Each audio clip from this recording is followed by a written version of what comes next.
السلام علیکم۔ آج کی جو ویڈیو ہے وہ بچوں کی تربیت کو لے کے ہے، جیسے کہ یو کے بارے میں بہت مشہور ہے، یا وہ تمام ممالک جو کہ جیسے پاکستان سے جو باہر بچے رہتے ہیں کہ بچے ہاتھوں سے نکل جاتے ہیں، یا کہ آپ ان کی تربیت کرنی آسان ہے یا مشکل ہے، ایسی بہت سے سوالات انسان کے دماغ میں اس وقت اٹھتے ہیں جب آپ کے بچے بھی چھوٹے ہوں یا آپ نے پاکستان سے یو کے آنا ہو یا باہر کسی یورپ کی کنٹری میں سیٹل ہونا ہو۔ سب سے پہلے تو میں یہ بات کروں گی کہ آپ کہیں پر بھی رہتے ہوں، آپ چاہے یو کے میں رہیں، پاکستان میں رہیں، سعودی عرب میں رہیں، کہیں کسی بھی ملک میں رہیں، تو اس کے لیے یہ بات ماننی پڑے گی کہ آج کے دور میں بچوں کی جو تربیت ہے وہ بہت مشکل ہے۔ بچوں کو لے کے چلنا، ان کو سمجھنا ایک بہت مشکل بات ہے، کیونکہ ہم لوگ آج وہ وقت نہیں رہ گیا کہ ہم بچوں کو اپنے طریقے سے چلائیں۔ تو میں یہ سمجھتی ہوں کہ اگر بچوں کو آپ نے اپنا بنانا ہے یا ان کو لے کر چلنا ہے اپنے ساتھ، تو میرا خیال ہے کہ ان کو سنانے کی بجائے ان کو سننا جو ہے وہ آج کے دور میں زیادہ اہم ہے، کیونکہ کوئی بھی بات منوانے کے لیے اور کچھ بھی ان کو سمجھانے کے لیے سب سے ضروری ہے کہ وہ ہم پہ اعتماد کریں، اور اس کے لیے جب ہم ان کو سنیں گے تو ہمیں پتہ چلے گا کہ وہ کیا سوچتے ہیں۔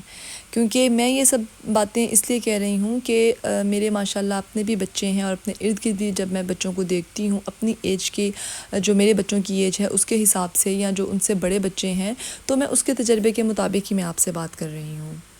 اور جب ہم کسی بھی باہر کے ملک کی بات کرتے ہیں تو آخر ایسا کیوں ہے کہ ہم کہتے ہیں کہ وہاں پر بچوں کی تربیت مشکل ہے، یا وہاں پر بچوں کو سمجھنا یا ساتھ لے کر چلنا مشکل ہے؟ اس کی وجہ یہ ہے کہ جب ہم اپنے ملک سے دور ہیں تو صرف ہم اپنے ملک سے دور نہیں ہیں، بچے جو ہیں اپنے قریبی رشتوں سے دور ہیں، جو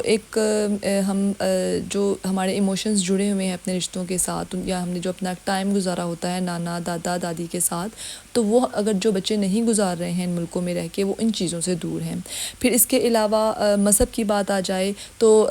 وہ سب جو ایک ہمارے مذہب میں جیسے رمضان ہے، عید ہے، تو وہ سب چیزیں جو ایک گہما گہمی جو رونق ہمارے ملک میں ہے وہ وہاں پر ان کو میسر نہیں ہے۔ پھر کلچر کا بہت ڈفرینس ہے، تو یہ سب چیزیں جب ملتی ہیں تو ان سب باتوں کو مد نظر رکھتے ہوئے، ان سب باتوں کو کہ ہم ان کو سکھائیں بھی اور اپنے مطابق اپنے حساب سے ان کو ساتھ لے کے چلیں، ان کو دوست بنائیں، تو ان سب باتوں کو اگر آپ اکٹھا کر لینا اور سوچیں کہ یہ کتنی مشکل بات ہے۔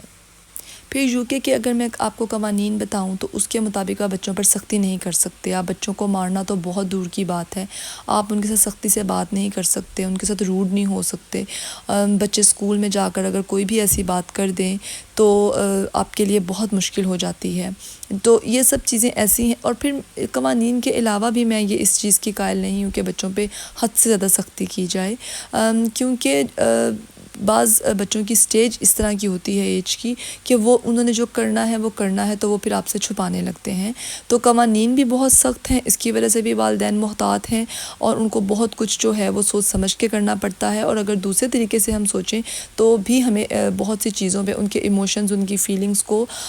مد نظر رکھتے ہوئے ان سے بات کرنی پڑتی ہے، کہ ان کو یہ نہ لگے کہ ہم ان کے بارے میں کچھ غلط سوچ رہے ہیں، کیونکہ اس قسم کا نیگیٹو افیکٹ جب آتا ہے بچوں کی سوچ پہ والدین کے بارے میں، تو پھر وہ والی بات آ جاتی ہے کہ ان کی ایج ایسی ہوتی ہے کہ ان کو لگتا ہے کہ والدین ہمارے خیر خواہ نہیں ہیں، بلکہ ہمارے دوست، ہمارے وہ لوگ جو باہر جن سے ہم ملتے ہیں، وہ شاید ہمیں ہمارے والدین سے بھی زیادہ سمجھتے ہیں۔ پاکستان میں کسی کو بتانا نہیں پڑتا کہ کسی بچے کو کہ رمضان آ رہا ہے، یہاں پہ میں نے لوگوں کو بہت ایفرٹ کرتے ہوئے دیکھا ہے، رمضان سے پہلے اپنے گھروں کو سجاتے ہیں، لیکن یہاں پر ایک بات بھی ہے کہ ایسی بات بھی نہیں ہے کہ یو کے میں بچوں کو اسلام کے بارے میں نہیں پتہ یا مذہب کے بارے میں نہیں پتہ، یہ باتیں غلط ہیں۔